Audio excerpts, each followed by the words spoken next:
in order to do what I want to do in triathlon and accomplish my goals there and what I'm capable of, I think I need to be in a place like this where there's a group meeting twice or three times a day. There's a coach there twice or three times a day, keeping you accountable. And everyone just, the training's different because it's really repetitive and we go to the same places like several times a week, and I'm not used to that. I like to mix things up and keep the swims interesting with different sets and stuff, but a lot of it's just kind of the same thing, or repetition. And I think it's good. I've sort of embraced that and recognized that it's not the most fun thing, and it's going to be really hard for me to make the change to this, to get used to this, but it is making me better and is making me faster. And Paula said the light at the end of the tunnel is being fast and having good races. So that's the goal.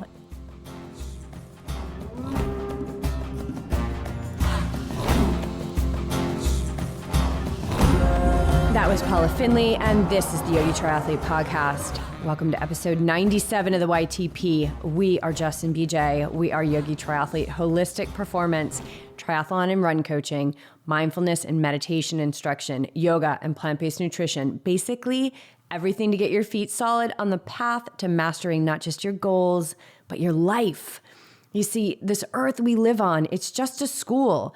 And just like other educational institutions, we can graduate, we can get to the next level, we can skip grades, and we can get held back. And it is so often that BJ and I observe athletes getting held back. It seems like they're doing the work by getting the workouts done, but that is such a small percentage of what it truly means to get the work done. And that's where we come in. We put it all together. Why? Because we have the skills to do that. Why? Because we've been living the awake and ready life. We've experimented, we've studied, and we've seen the powerful benefits of including the mind in with physical training. And for us, there's no other way to train, race, or live. There's no going back. We've hit the higher levels, and we know too much to go back and pretend that training just the body is a viable option to mastery, because it's not. Team Yogi Triathlete is open, and we are taking on new athletes. And speaking of, let's just give a major shout out to new tribe member Jenny. She's 10, and she's already on her way to rocking it in life. Through the YTP, Jenny heard of us, and when she decided to sign up for her first triathlon, she knew that being on Team Yogi Triathlete was definitely her jam. Jenny will be racing the Mission Bay Mini Tri in May, and just to give you an idea of this girl's greatness, she is already meditating and talking about her first half Ironman. Hold on, world. Here she comes. Just a quick note of thanks to our podcast sponsor, Health IQ, a life insurance agency that rewards people who make health their priority. This is a company that uses science and data to secure lower rates on life insurance for health-conscious people, including runners, cyclists, yogis, vegans, and more. 56% of Health IQ customers save between 4 and 33% on their life insurance. We always say do the work for the sake of the work and not for the reward, but that's not to say if there is something good for us in the end that we should walk away. So go to healthiq.com/YTP to support the show and see if you qualify. And be sure to mention YTP when you talk to an agent. All right, you guys, we have an incredible guest for you today. Professional triathlete Paula Findlay fired out of the gates and into the triathlon world with 5 straight wins at ITU World Championship series events in 2010 and 2011. This string of wins rocketed Paula into the spotlight, and quickly she became Canada's medal hope for the London Olympics. Overnight, she went from anonymity to being on cereal boxes and the center of attention from the media. All the while, she had an injury creeping in. As she continued to train, she gave interviews on her Olympic dreams. She fulfilled sponsor contracts, but she was also seeking treatment for her body, which was failing her within the pressure to be the best in the world. Seeking top-level practitioners and flying overseas for physio appointments, Paula was incredibly supported by many who wanted to see her medaling in London. But there were so many voices, so many perspectives, and so much external pressure for her to succeed. Paula continued to soldier on. She trained when she could and prepared as best she could for her Olympic debut. As she says in our conversation today, no one remembers the results, but she does. She came in last place in London, and that left Paula wondering if triathlon was her path after all. She shares with us her experience post-Olympics and her plans for the future. Let's just say this girl has her game on. She is out of her comfort zone and she has her eyes set on Tokyo 2020. We're psyched to share this chat with you today, and we're so grateful for Paula for coming over to the studio, sharing a cup of sacred cacao with us, and opening up her life to the YT community. We are so touched by all of our guests and this community of listeners. We literally could not do it without you. We're coming up on 2 years with the show, and we're asking for your help to assist us in continuing the YTP message. 2 episodes ago, we started our Save the YTP campaign, and we're running it for the month of March. If we can get the support we need from our listenership, then this show will continue, no question.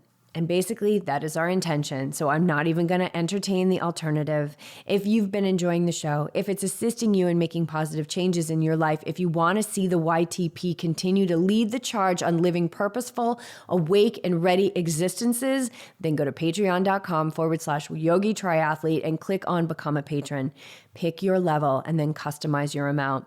It's a monthly giving that you never have to think of again, and one that will allow us to continue this work for the betterment of the world by sharing stories, confirming that we are never alone, and creating more connection between us all. Amy, Michael, Michelle, Emily, and Jody, thank you from deep within our hearts. Thank you for speaking up, for making your pledge, and sending the world a message that the YTP needs to continue. And speaking of, let's get this show on the road with our insightful chat with one of triathlon's best, a woman who is upping her game big time since her move to SoCal, an athlete who we will no doubt see on the podium again, Paula Findlay.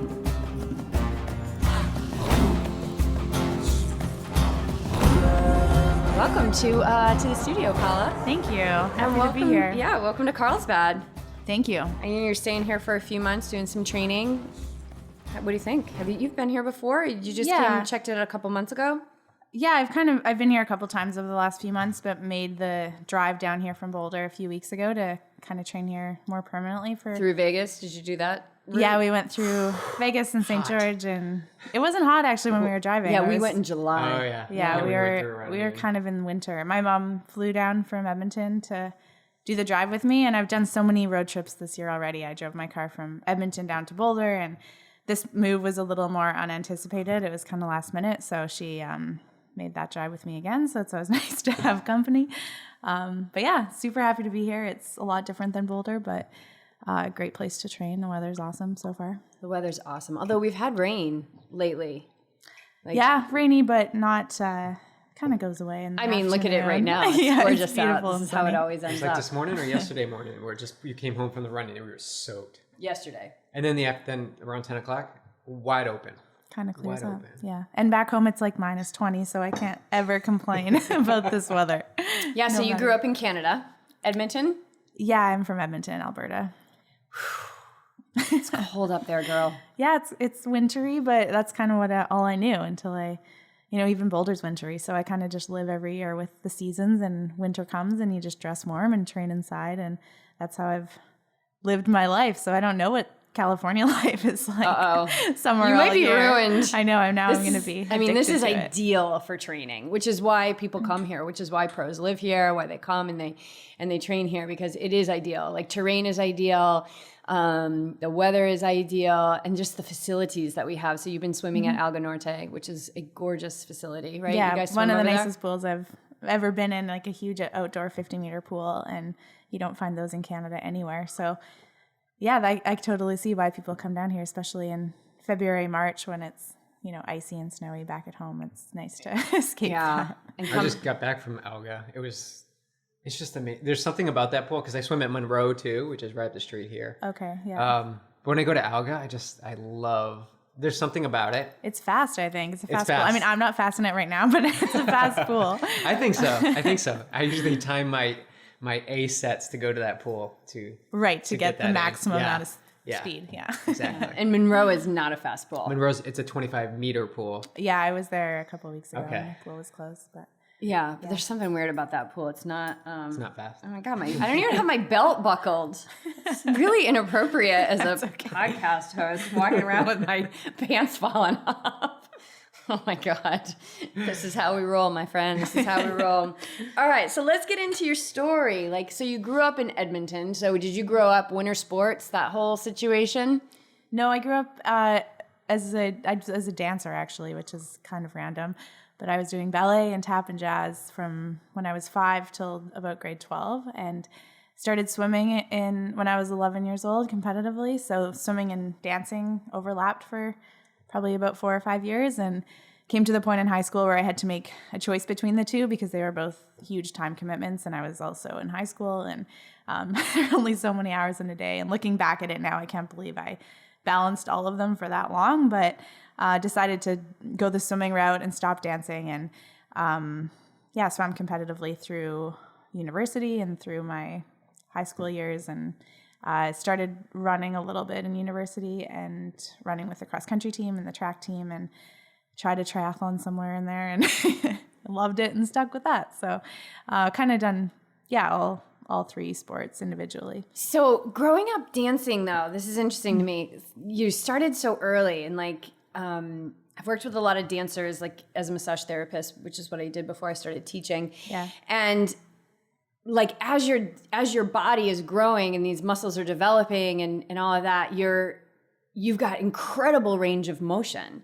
But then I would think that pairing that with swimming was so incredible, because now you're adding like a lot of bulk strength to like that wide open range of motion. Like, I don't know. I mean, I don't know what I'm getting at, but like, as far as like feeling that dance body, like in the water, and do you still feel like some of that's with you? Because I even see people now in yoga who were dancers when they were younger, and they still have that, like, I don't want to say it's a laxity, but it's a openness in their joints. Yeah, I think it, like when you're young and dancing and on point shoes, and they're just want you to be as flexible as possible and like do the splits and go beyond the splits. And I was never super flexible as a dancer, but I definitely stretched all the time and thought that was like the key to being good at it or something. So that was, I don't know if that necessarily helped me with my swimming, but the two definitely balanced out. And I think dancing made me really strong, especially ballet. And it's hard. It's hard work, makes your legs strong, and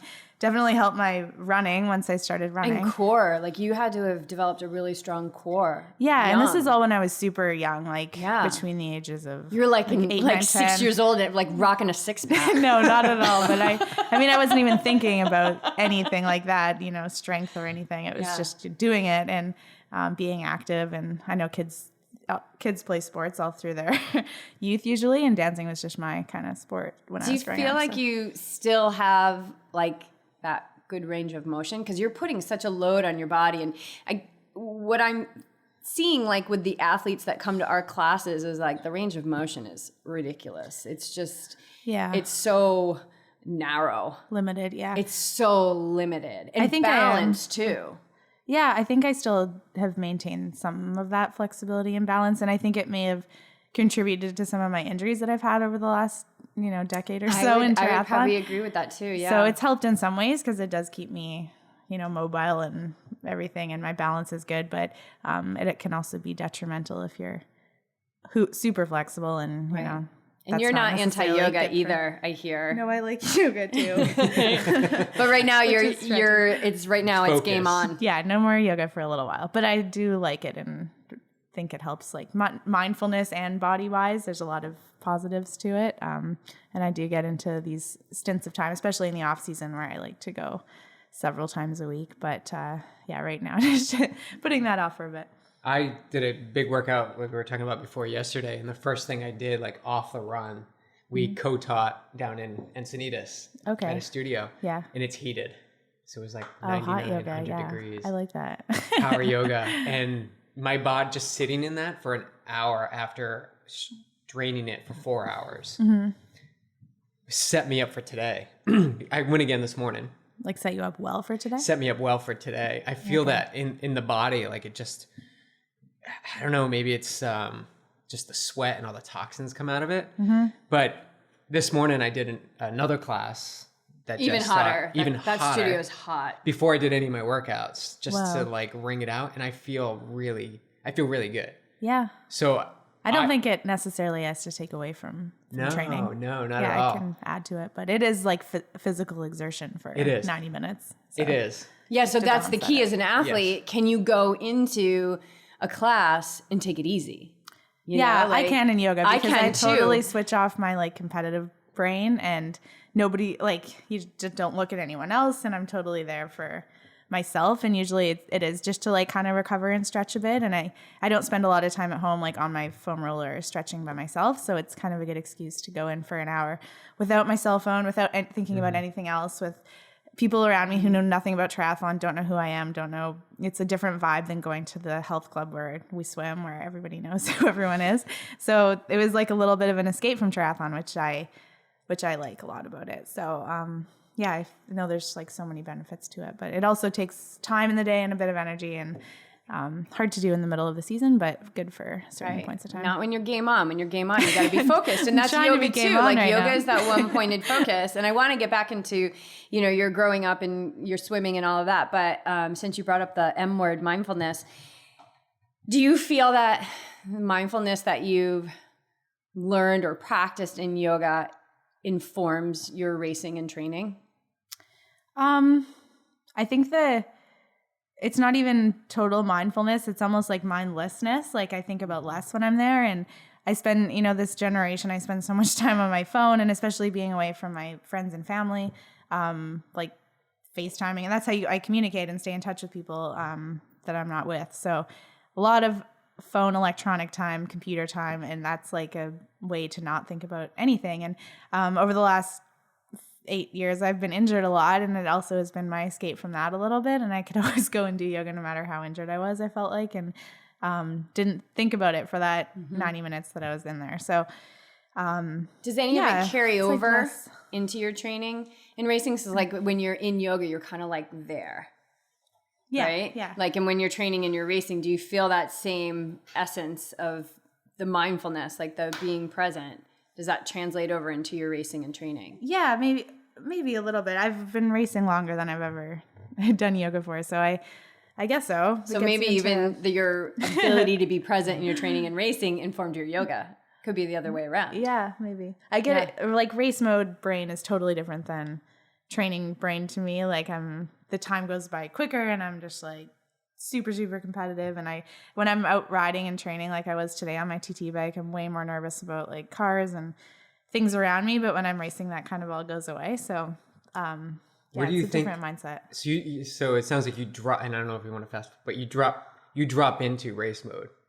Yeah, for sure I do. I think, especially I've only done one half in my life, but when you're by yourself on the bike, or you're not like having to react as much to people around you, and you're more in control of what's going on individually, that's especially true. So right, because you're coming from the ITU world where you're talking 40 plus people at the swim start bike. Yeah, you're just like in contact constantly with people for 2 hours straight, right. And your race is like dictated a lot by what other people are doing, and you're in not as much control, I feel like anyway, of your own race. So it's stressful, but it's it's just like kind of a different kind of racing than it's a totally different kind of racing. It must be really nice to go to like that 70.3 distance and be like, oh my God, there's like, I mean, maybe the swim's probably, contact, of course, but like being on the bike and not having a whole pod of people around you.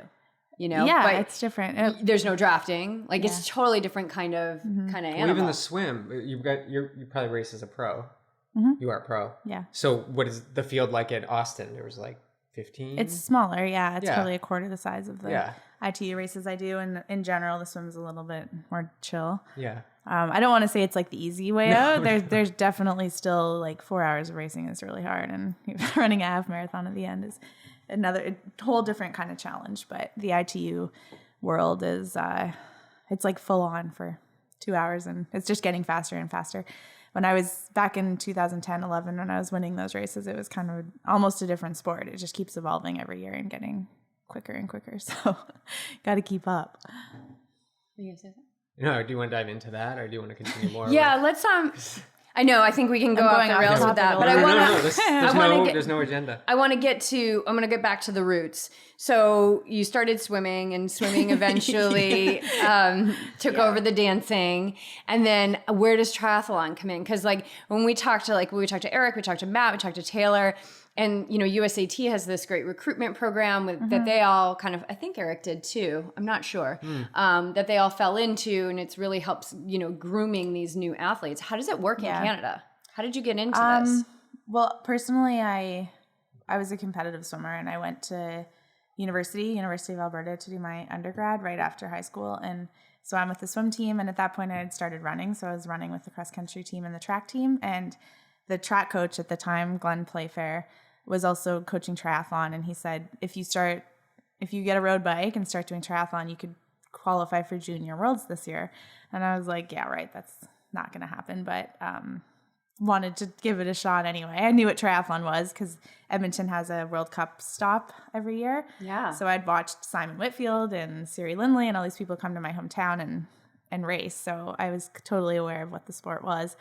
So yeah, I got a road bike and for Christmas that year, and tried my first triathlon 4 months later in May. And it was at the university where I went to school up until this year. So that was cool. And it was just like a local fun race kind of sprint distance that I ended up winning.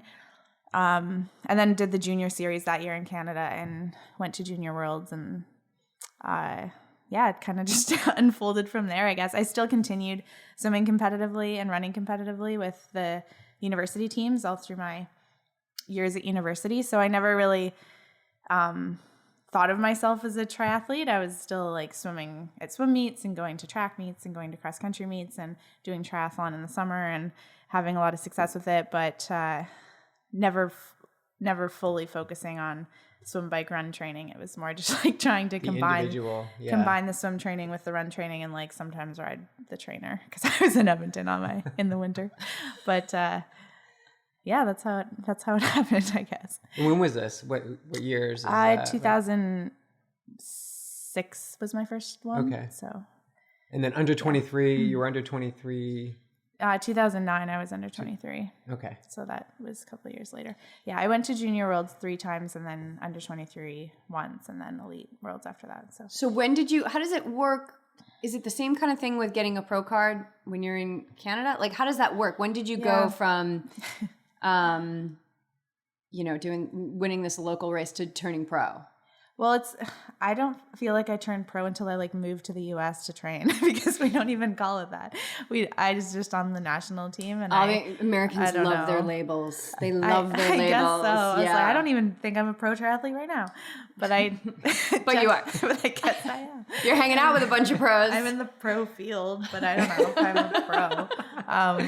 But no, when I was like 16, 17, 18, and definitely was not like thinking like it was my job or anything. And even up till the 2012 Olympics and after that, I didn't think of it as a job. It was just something that I loved to do. And I was still a student, and I had plans of like going to med school, and didn't think of this as like a super long-term career or anything. But I've switched my mindset a little bit ever since moving to Boulder to train and coming here. And it can be your career, at least for as long as you can do it for. So my mindset's changed that way a little bit. So have you let go of med school, or is that something you're thinking about for the future? I actually just finished my undergrad this past December. It took me 10 years, but I went back and finished because I was so close for so many years. And I took a lot of time off to train for the Olympics and try to qualify for Rio. And after Rio, I thought I need to just check this box and finish my undergrad, and it opens up doors now to potentially go into med school or into physio or something else like a master's degree. So it's nice to have that undergrad finished, and now I can go if I want to. I don't know if I do anymore just because of the amount of school that it would be to go back to be a doctor. But coming off, I don't want to say never. Coming off of like not going to Rio, was it like one of those moments in life where you were like, maybe I want to quit triathlon. Yeah, there you go. Maybe I want to quit. Or yeah, okay, go with that. Like how did you feel after that? Like I'm just like you went back and it was almost you said I want to just tick this box off. Like did you feel like I just need to I'm not going to the Olympics. I haven't finished my undergrad.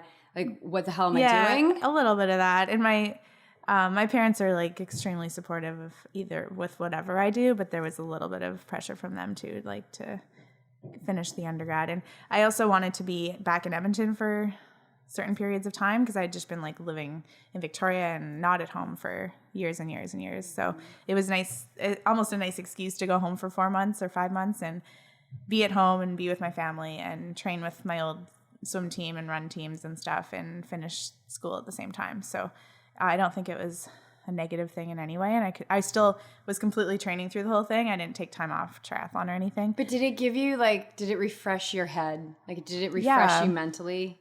To just go home and finish this thing and be with your old buddies and kind of in that really safe space.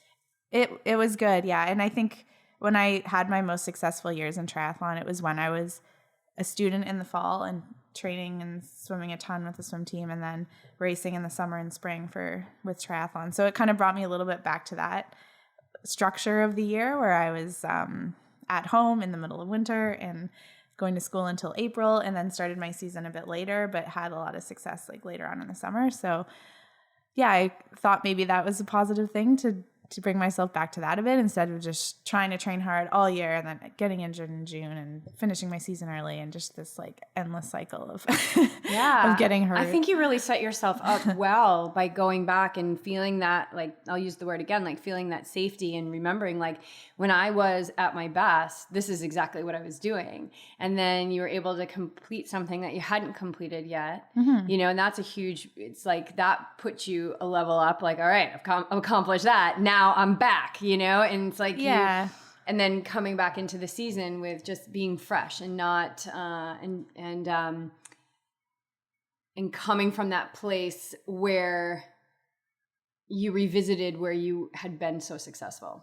Yeah, I think that was good. I try not to go back and say, what was I doing back when I was winning WTS races? And I want to do that exact thing again because that's what's going to work because I'm not the same person that I was and I'm older and I don't know, a lot of things have changed since then. So I can't just plug myself back into that life and expect it to happen again. But I think taking certain aspects of it and going back home and taking a bit of the stress of being away all year. And I love being around my family and friends and everything. And it's totally different to hang out with people that won't talk about triathlon at all for a couple hours a day. So yeah, it's different. And even being around the students at school, I was a lot older than them now because they're all doing their undergrad and I was finishing mine 8 years later. So that was a bit of a interesting experience too, just being around little kids, it felt like, who were just super focused at school. And I've been traveled around the world and been to all these triathlons and they have no idea. So it was kind of cool. And it's competitive too. School is, everyone's trying to get the best marks. Everyone wants to go to med school. So you're still able to sharpen up that competitive side. No. You're I don't know. It's just weird to see the similarities between racing and being in a classroom. I mean, you're going to pull out the qualities of any situation that are attuned to you. That maybe some people were in there just wanting to get good marks, but they weren't feeling competitive about it. It's just, we bring ourselves to wherever we're going to go. But I think as athletes, we can endure. We can really endure. And as an ITU athlete, you can endure discomfort. You can endure it. But you made a choice to kind of go against that and going home and going into, I'm not saying it was a comfort zone because you're still training and you're in school and it's competitive and all that stuff. But that instead of just being out there, you took a step back a little bit. Not a step back, but a step away. Yeah, and enjoyed and saw that oh my God, I just really enjoy not talking about triathlon. And that's one thing I loved when we moved from Boulder. We moved from Boulder back to New England and nobody talked about triathlon. Yeah. I loved it. It's a different, because everything in Boulder was everyone, and I love all those people and we're still good friends with them. Every party was a triathlon party and then you would train together and then you would go to Southern Sun together, which I know you probably know Southern Sun. and then you would like race together, and it's always triathlon 24/7. Yeah. But then in New England, we were on an island. We basically lived on an island, and I mean, to go ride our bikes, I had to go over the bridges to go find some terrain to ride. Nobody on the island really. Now there is a few people, but triathlon really wasn't like. It was crazy. It was like death defying. Yeah. Every time you went out on your bike there, it was.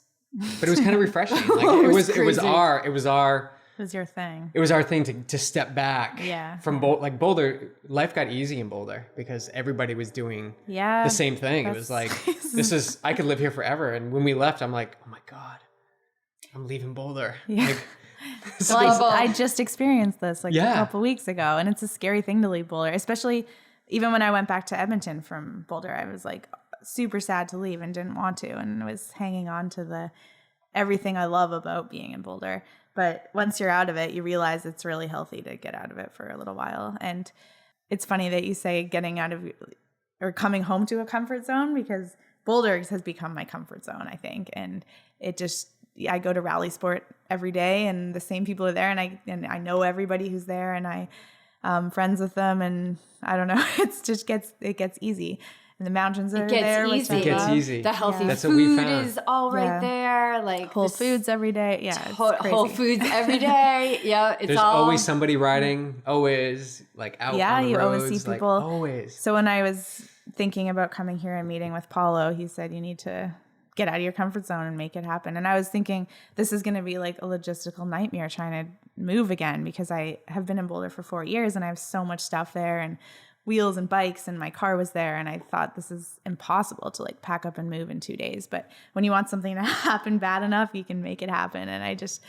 went home and packed up, and my mom flew down and we got out, and it wasn't the worst thing. It's always there if I need to go back, but it's like, yeah, it's good to get out of my comfort Would you bubble. agree? It's always just like the thoughts about like, oh, how am I going to do this? I got so much stuff. I got to like pack up in like a couple days and get it. Yeah, but then when you actually put your mind to it and you do it, it's just anything is doable. Just get your mind in the game and get it done. Yeah. It's like the dramatics that there are like all the distractions that might have made me not leave before, but they're like looking back now at the last 3 weeks that I just went through of being in Boulder and then now being here for 2 weeks. It's not that big of a deal. It's not that big of a deal. And you can always go back. It's like always there. Boulder's always there. I mean, we probably won't. I don't know if you will, but I don't know if I will. But it's like it's always there, and we almost got pulled back in. We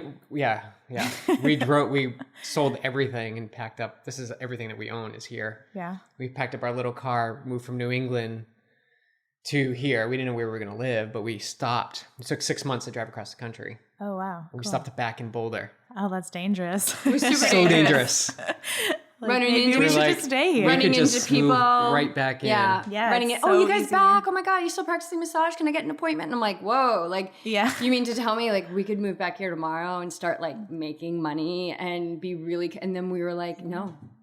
We can't do it. We gotta keep going. We gotta power through. We have to keep going. Like it felt so easy to stay. Like, and we were staying in our friend's Airstream, and she's like, you can just stay here. Like everything was like just being laid out for us. Like stay. You know, it was all glitter. You know, stay. And we were like, we can't. We have to keep going. Like our hearts were on the West Coast. Yeah. Where it was total unknown and complete risk and scary and all that stuff, but we kept going, and now here we are, and this is exactly where we're supposed to be. So it's being awake, and it's like being awake, right, in those moments to be like, okay, this all feels nice and frilly, but is this what I'm supposed to be doing? Yeah. And also for me, it was like, is this where I'm going to be the best triathlete that I can be? And hell yeah. I think it turned at this point in time. Yeah. When I moved down there in 2014, it was to work with Siri Lindley, she had a big training group down there, and her positive energy and her outlook on life and everything was exactly what I needed at the time. I was injured. I hadn't made the Olympic team. I was like not fast anymore, and it was just a low point in life. So being there with her, that's what brought me down there initially, and it was such a positive thing. Like her energy is amazing. She like flipped me around, and I got excited about triathlon, and I loved it. And so that's why I went in the first place, and it was just easy to stay because I loved it so much, even when I wasn't working with her anymore. So, yeah. Her energy is unbelievable. We had her on the show too. Oh, cool. Yeah, I love her. Yeah, so you were Siri, and then now you're here with the triathlon squad. So what's your first 2 weeks been like? Coming down here, like I'm assuming you're meeting new people, like these quote unquote coworkers that you're also kind of living with, and now you're like 24/7 with all these people. Yeah. How has it been? It's a lot different. When I was so between Siri and the triathlon squad now, I was working with Neil Henderson, and that was an awesome training group too, but it was just a different setup. There was a lot more of like not on your own sessions, but a lot more flexibility, I guess. And that's where it kind of got comfortable for me, is that I could do my own thing a lot of the time. And I did, and I went to yoga a lot. And I don't know, I just started living I still felt like I was training really hard, but it took coming here to realize that there's a whole other level of like focus and commitment that's necessary to like be at the next level. And back in 2010 and 2011, when I was at my fastest and winning races, and I was training so much, like looking back at what I was doing, and I fell out of that a little bit, like that focus, and I got a little bit more, more into skiing and more into like going on hikes and going to yoga. So I don't know, I think that stuff's good and healthy, but it's not what, in order to do what I want to do in triathlon and accomplish my goals there and what I'm capable of, I think I need to be in a place like this where there's a group meeting twice or three times a day. There's a coach there twice or three times a day, keeping you accountable, and everyone just, the training's different because it's really repetitive, and we go to the same places like several times a week, and I'm not used to that. I like to like mix things up and keep the swims interesting with different like sets and stuff, but a lot of it's just kind of the same thing, and repetition.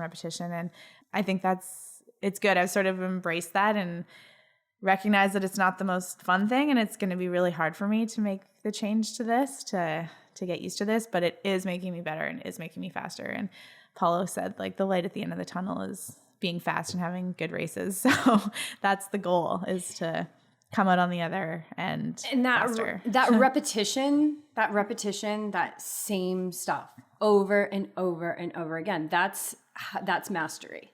Yeah. So it's really fun to go skiing and believe me, I'm a big fan of going to yoga 7 days a week, all that stuff.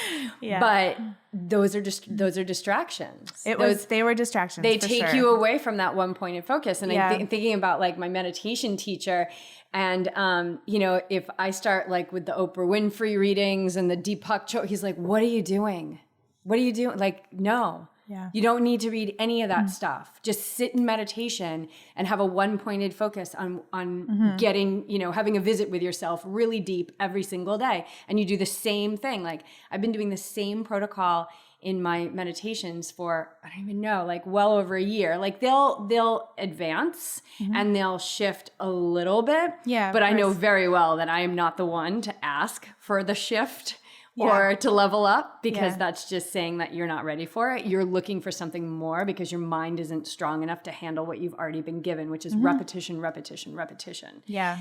And I think that's interesting. Exactly. Like that's mastery. That's how you get to mastery. And that's why really like the essence of yoga principles can be anywhere. They're not just roll out your mat and flop around on it. It's what's going on. It's the science of the mind. And, that's what Yogi Triathlete's all about. It's like really dialing in the science of the mind. And it's super fun to mix up the swim workouts all the time. Like, cause that's what the mind wants. It wants newness. Yeah. It's what my head, that's been the biggest shift, is just mentally getting used to it. And physically, yes, I can like do all these workouts maybe, and I'm not nearly as fast as like that I thought I was, or compared to anyone else. I'm like the slowest in the pool and I'm the slowest on the bike, and it's a bit of like an awakening, like, wow, I have so much work to do. I'm not nearly as fit or fast as I thought I was, because I was doing a lot of training by myself in Boulder, where you just think you're awesome and look at your power meter, and if you're not feeling good, you just back off a bit. But you can't do that in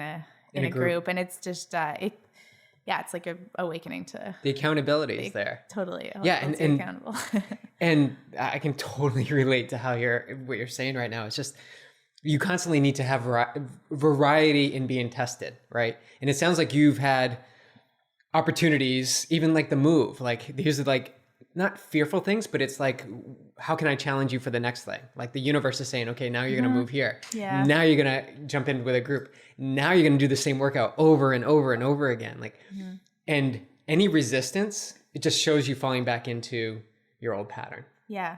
Right. And being open, how we like to say, just keeping all channels open, like see what comes. And if it does challenge you, then that's certainly something you need to go after. For sure. Yeah. And I'm talking to myself too. Yeah, I know. I'm speaking, I totally but I agree can with relate you. to that because, you like, know, it's not easy. It's not comfortable. It's been hard.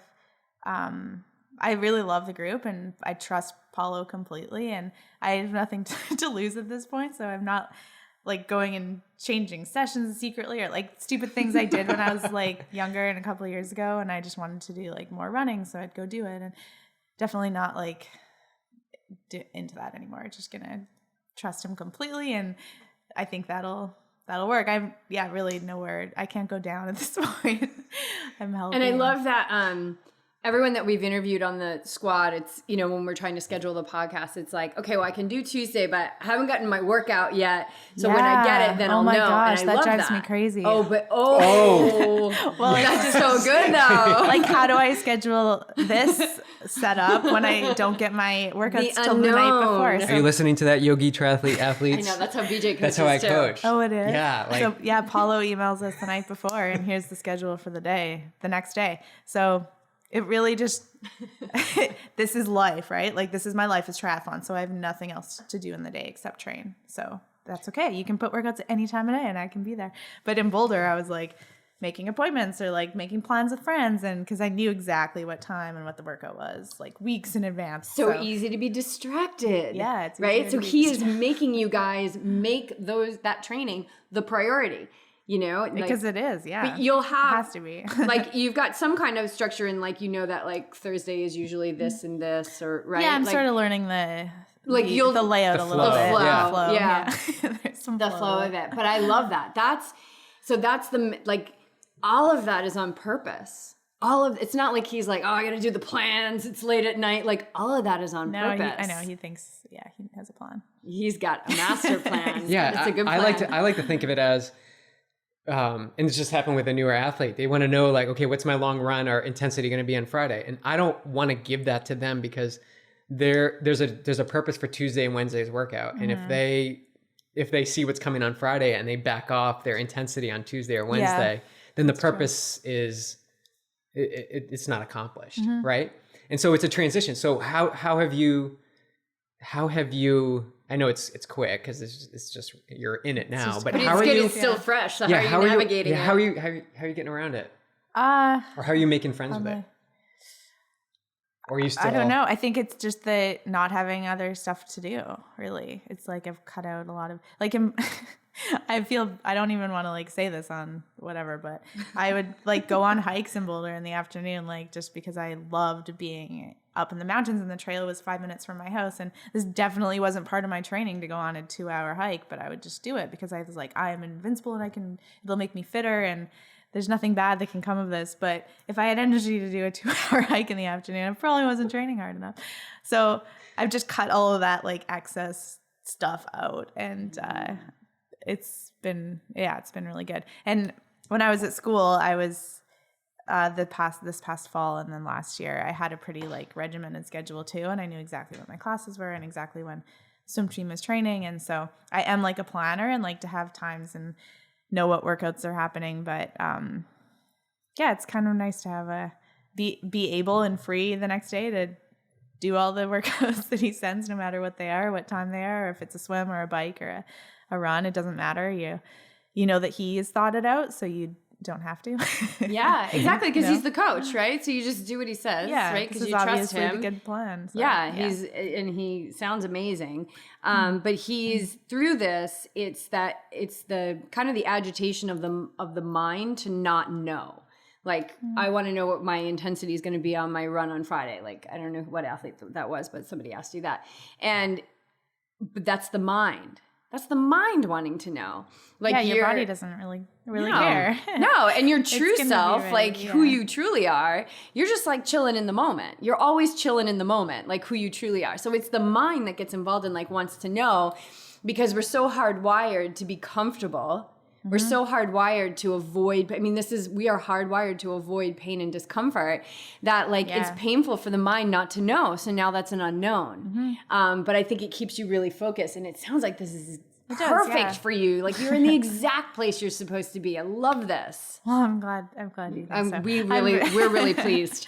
Thank you. I don't regret the move at all. As scary as it was not an easy thing to leave Boulder because I have really good friends there, and we've talked about how comfortable it is for me. But yeah, I don't regret it at all. It's been awesome to be here. It's so amazing here too, and you're training with a squad of people that are all in the same boat. Well, that's the other thing too, is having girls that are around me who have the same goal as me, and I still want to make a push to go to Tokyo in 2020, and think I can. I think I'm capable of it anyway, but only with the right group and training environment. And I think that this is it. So, all right, so let's get into that. So let's back up to 2010 and 11, right? Let's backtrack a little bit. Good old days, like the golden years. The golden years. So you came out blazing in 2011, right? First few races in the ITU. How old were you then? I think I was 21 or something. Oh my God. 20. So I'm born young. in 89. I don't know how old I was, but I was young. 20s. I was a junior in high school.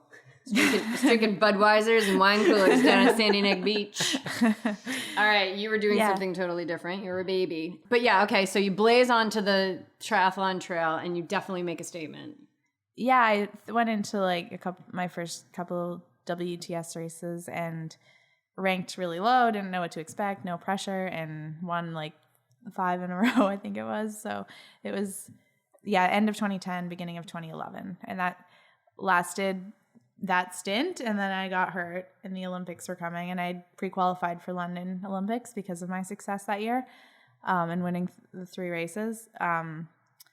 So I spent kind of the whole year leading into the Olympics as a medal hope for Canada and had all this crazy pressure on me that I didn't realize at the time, but looking back, I'm like, wow, this is crazy. I was on cereal boxes and had General Mills and Procter & Gamble and all these crazy sponsors that I had no sponsors the year before, and suddenly I was with Nike and Specialized, and it was just a huge steep learning curve. And I had help. I had people my parents, and I had a manager all of a sudden, and that same coach that I had for a couple of years, but it was just this explosion of newness. And at the same time, I was trying to prepare for the Olympics and to deliver on this hope that everyone had for me to medal while I was hurt. And it was the first kind of major injury I had. And because What it was a hip issue. I don't even know exactly what it was. It wasn't a labral tear, but that was kind of one of the thoughts that maybe it was.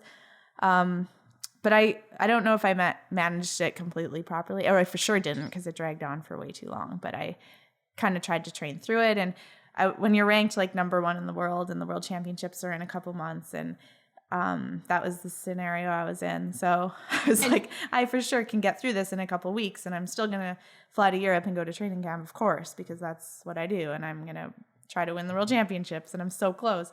And it's definitely realistic. And so I didn't really think clearly at the time. I was just it'll get better and I'll race and it'll be fine.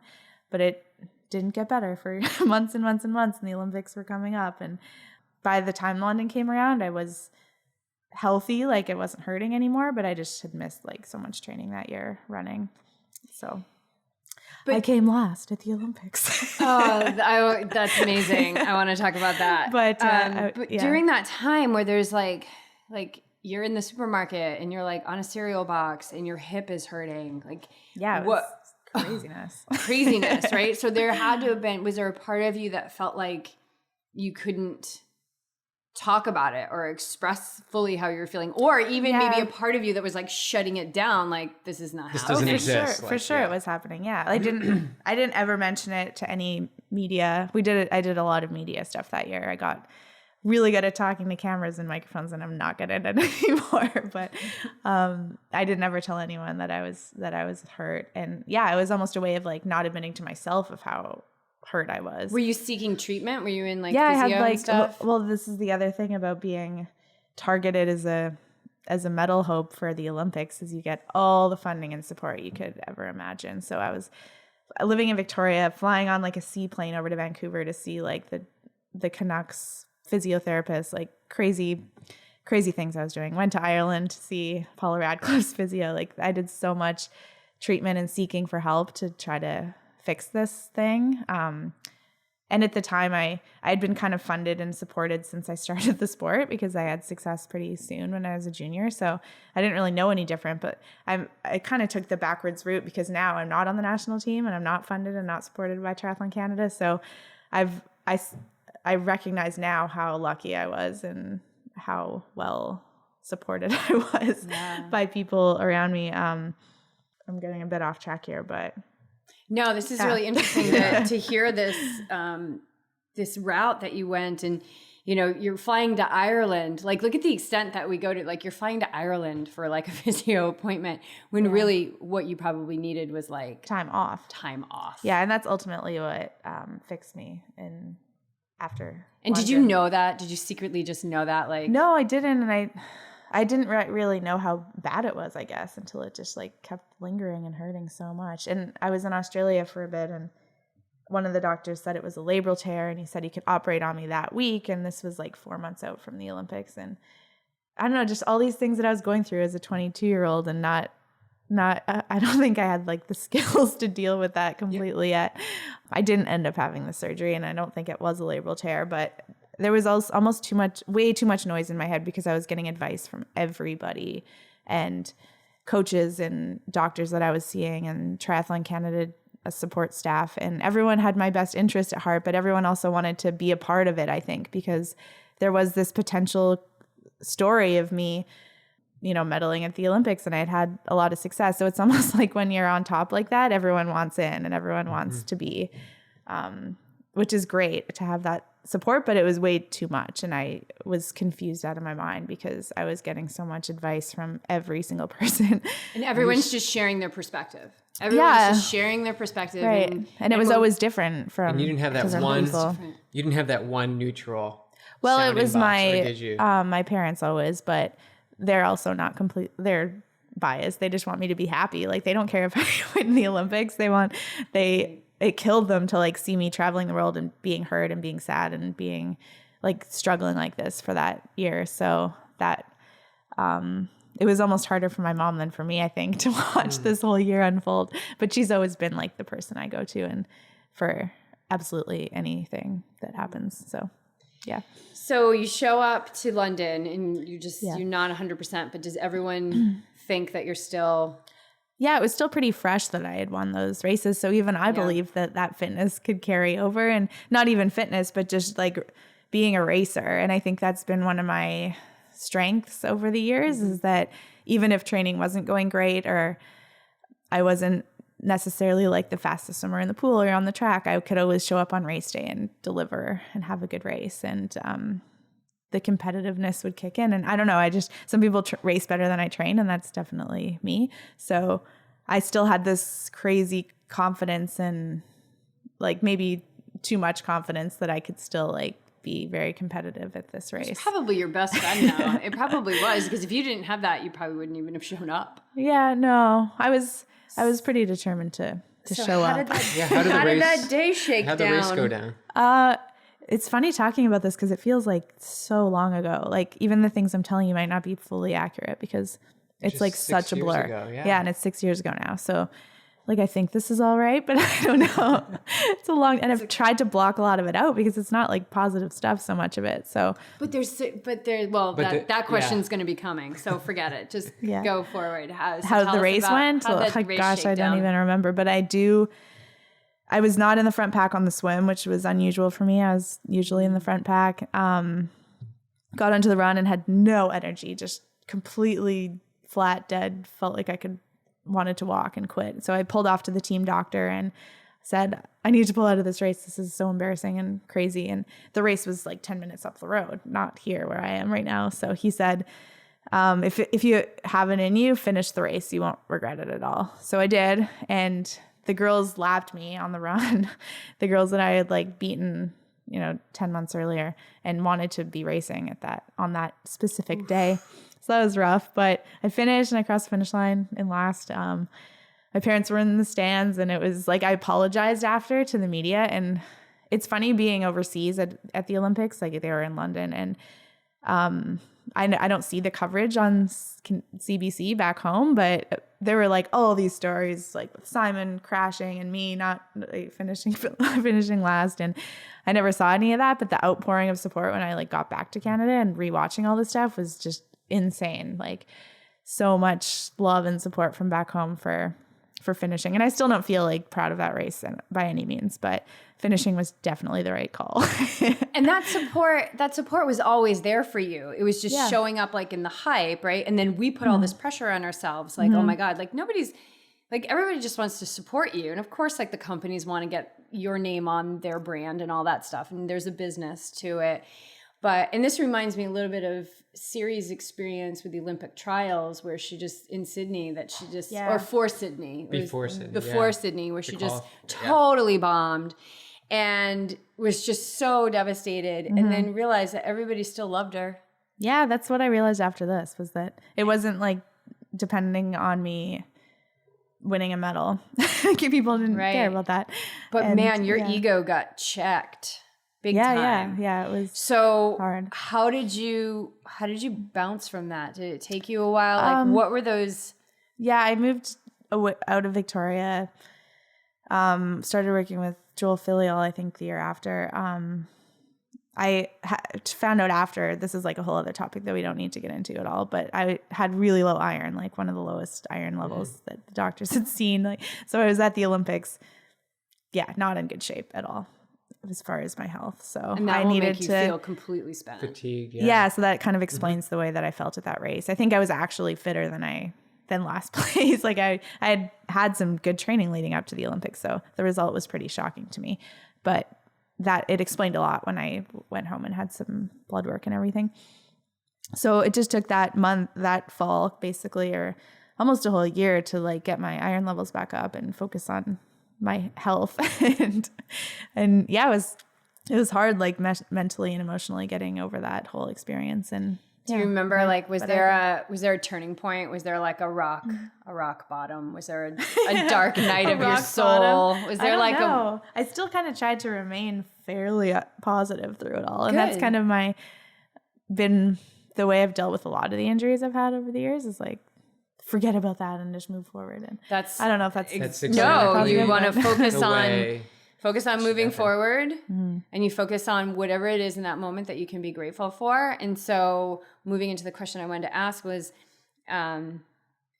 that whole London Olympics, the whole hip thing, like the whole year, like all that prep and leading up to it and coming in last place, like what can you be grateful for that experience?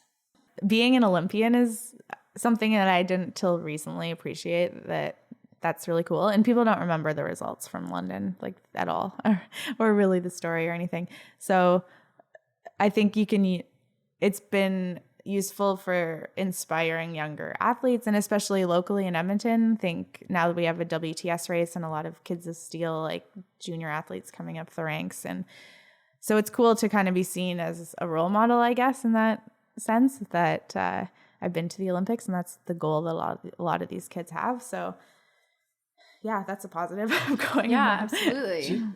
I'm thinking, despite the hip and despite the lead up and stuff, you still went to the Olympics. Like at the and I know, like, I kind of hate that. You hate that because that's not what I was training for, or like wanting, or I wanted so badly to.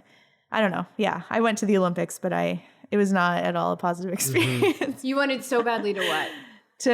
To medal and to live. Yeah, to have that I think medal. I could have, if my year was just shifted so that my 2011 was my 2012, it would have been very realistic. And but that wasn't your plan. That wasn't the plan. That wasn't the divine plan. Yeah, I guess not. But there's an Olympics on the horizon. Yeah, so now I'm in this interesting scenario where I could go the 70.3 route, because over the years of not running a lot, my cycling's gotten a lot stronger, and I did my first half last fall in Austin and loved it. Wasn't sure how it was going to go, but I really enjoyed it. Had a good race. So I think going down the long course road is a possibility for me career-wise, and I think I could have a lot of success with it and enjoy it. But I also, my heart is still in the ITU world, and I can see myself qualifying for Tokyo, and if I like plan it out right and stay healthy. And they have the mixed team relay at the Olympics now, so that adds a whole other dimension, which I think I'm pretty good at the relay. I did a couple last year with the Major League Triathlon League, and then I went to Nottingham and raced for Canada for one of the relays there. So I have like that track background, and I think I can find speed in the run again, and my cycling is strong now, so that's also an attribute. And there's so many dynamics in this team racing that you can't just look at like who's the fastest swimmer, biker, runner. There's like a whole dynamic to it that you have to think about breaking away on the bike or bridging up on the bike. Or it's interesting, the whole process, because it's so new to everybody, but that opens up a door, I think, for me to qualify as well. So we'll see. Well, the Olympic qualifying starts this year, but I also am planning on doing Oceanside and starting the year with some halves. And the whole idea behind that is to take a bit of pressure off of me. I think that I've had so much of it on me racing and showing up at these ITU races, especially in Edmonton and in Montreal and the Canadian WTS races, because I'm still seen as like the Paula Findlay who wins everything and or won everything in the past. And that puts pressure on me from other people, like external pressure and internal pressure. And I'm not the person I used to be. And I definitely wasn't fit enough at those races to win or anything. So it's almost like embarrassing. And it's hard for me to like recover from those races after, because I'm so hard on myself and like, why am I so terrible at this? This sounds like a great plan. Like just get this half Ironman racing training all under your belt for a few months, and not dive all into the ITU, because that's totally it's so loaded. Like it's so hard every race. Like it's so competitive. And I think what is the first points race? Yokohama, I think, or later this year? They've already had one in Abu Dhabi. Okay. And then Bermuda, but I'm also not on the national team, and there's a whole process to getting into those races now, where I'd have to start at Continental Cups and Podium there, and then go to World Cups and kind of build my way back into racing at the best top level at WTS races. So there's a lot of steps to get back to so that. there is a point. I mean, it's 2018, right? So I can't just like leave it till the last minute. I need to definitely keep my ITU racing going, but it doesn't need to start like in March or in April. It can start a little bit later in the year, and that's the plan, is to kind of get into this new training program. And it's going to take a couple months to get fit and get fast. And the training for Oceanside doesn't really change what I'm doing right now or what I would be doing if I were getting ready for an ITU season. So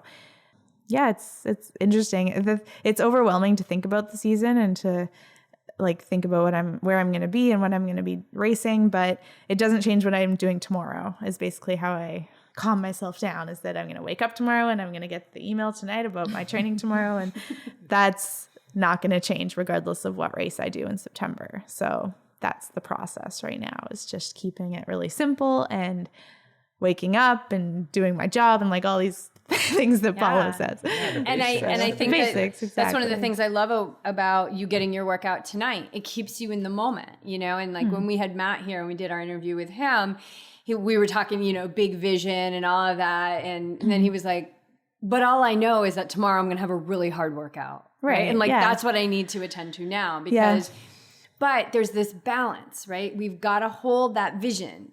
Hold that vision. See yourself on the podium in Tokyo. Go goal getter. You definitely have to have goals. You have to hold that vision, like with everything that, all of your strength and will to see that. Yeah. But then it's like, cut the string and come back to what's happening right now. Like right now you're just hanging here in our studio. We're just having a convo. Your first podcast ever. Yeah, I've never done a podcast. It's flying by.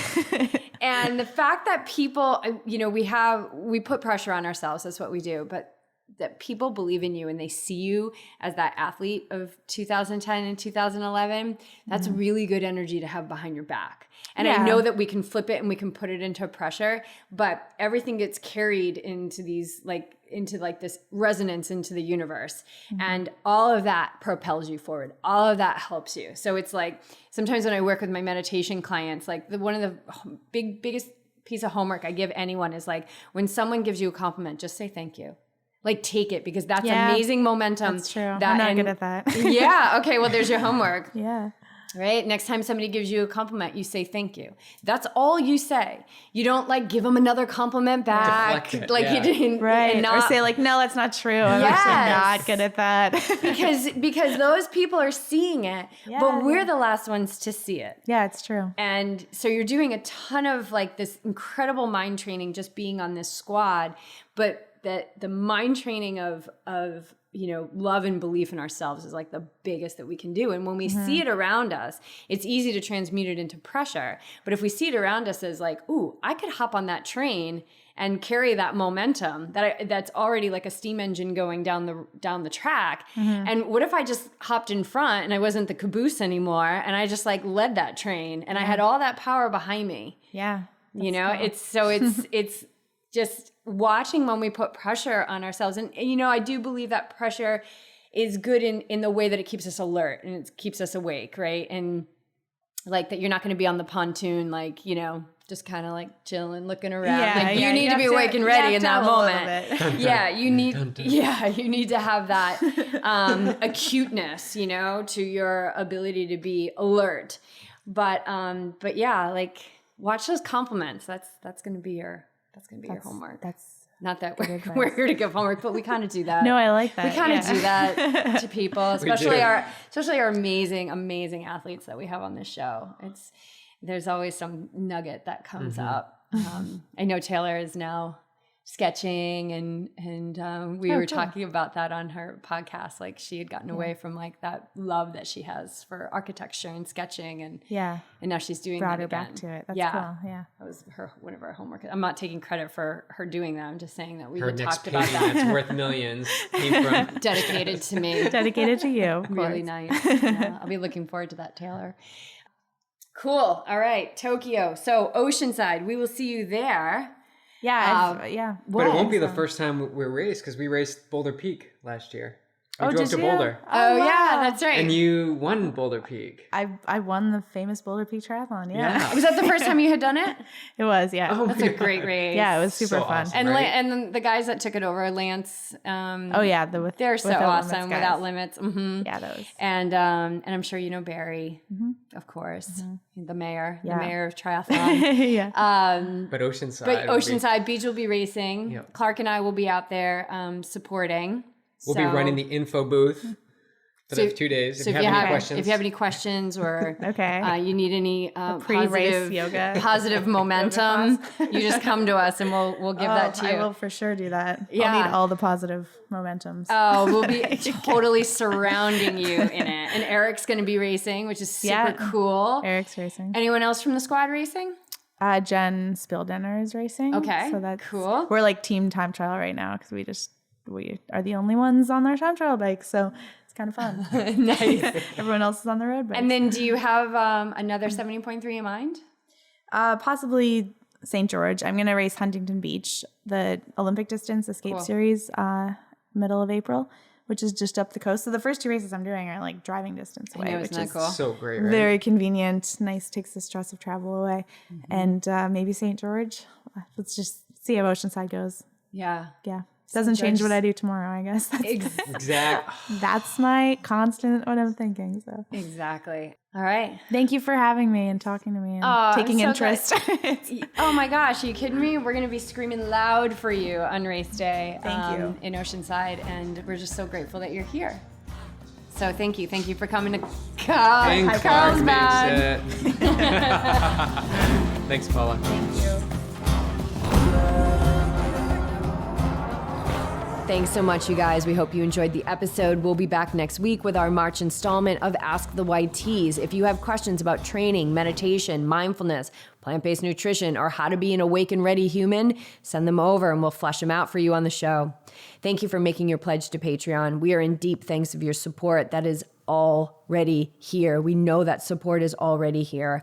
And one final note on our Mindfulness M21 programs. We begin our next round on Monday, April 2nd, and we've shifted our model a bit to create space for a larger community to come together.